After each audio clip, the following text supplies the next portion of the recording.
Çünki Rusiya bu məsələdə maraqlıdır və Rusiya bu dəfə, belə deyək də, İlanı Seyid Əhməd əlindən tutmağa çalışarsa, Seyid Əhməd rolunda Azərbaycan olmalıdır.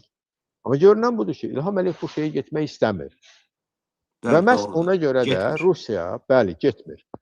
Rusiya ona görə də sanki artıq, belə deyək də, stavkasını dəyişibdir.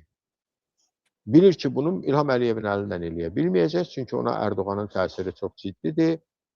Başqa dövlətlər də, İlham Əliyevə təsiri olan dövlətlər də bu məsələdə maraqlı deyil.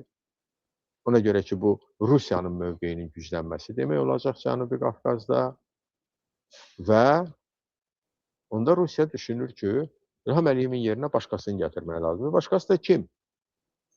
Burada komanda olmalıdır da, razısınız məndən. Bəli, doğrudur. İndi mən bunun iki əlamətini deyəcəm sizə, Fərid bəy. Ramiz Mehdiyev hoqqabazlığı, çevriliş, qiyam, nə oldu bu işdə? Ramiz Mehdiyevi təhdid elədilər, oturdurdular evdə. Onun dəstəsini təhdid elədilər, kimləri seçdən çıxartdılar, kimlərisə qorxutdular, kimlərisə tutub pulunu aldılar. Pul almaq o müqəddəs işdə, hər bir şeydə birinci pul almaqdır, o heç. Və Rusiya buna çox, belə deyək, sakit yanaşdı. Yadınıza gəlir, Nəcməddin Sadıqovu çıxaranda işdən Rusiya reaksiya vermişdi. Bəli. Amma Ramiz Mehdiyev boyda nəhəng bir figuru, nəhəng figur deyil, zarafat deyil. 30 il Azərbaycan dövlətinə de facto o rəhbərlik edirdi. Bunun komandası zərərsizləşdirir, Rusiya susur. Rusiya niyə susur? Niyə onu yəni ki, başqa kadr var. Vəssalam. O kim olmalıdır?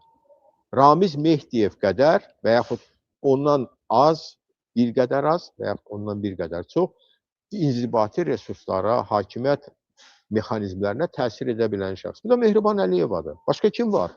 Başqa kim yoxdur? Bəylər Əyyubov yoxdur. Nə bilim, qalanları hərəsiblər, belə qapılıb öz o obyektinə. Onlar o nazirlikdə ki, onlar dövlət qurumudur ki, obyektdir. Hərəsi öz obyektində oturub haqq hesabını ödəyir, verir, paylaşır, bölüşür, dağıdır.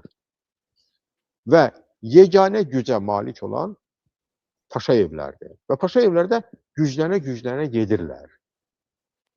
Və bir detalda deyim, son vaxtlar, yəni məsələn biz bir il əvvəl baxsaydıq, 6 ay əvvəl hətta baxsaydıq, müxtəlif bayramlarla bağlı daha çox İlham Əliyevin bayram paylaşımları yayılırdı mediada. Diqqət yetirmişsiniz, son aylarda paralel gedir.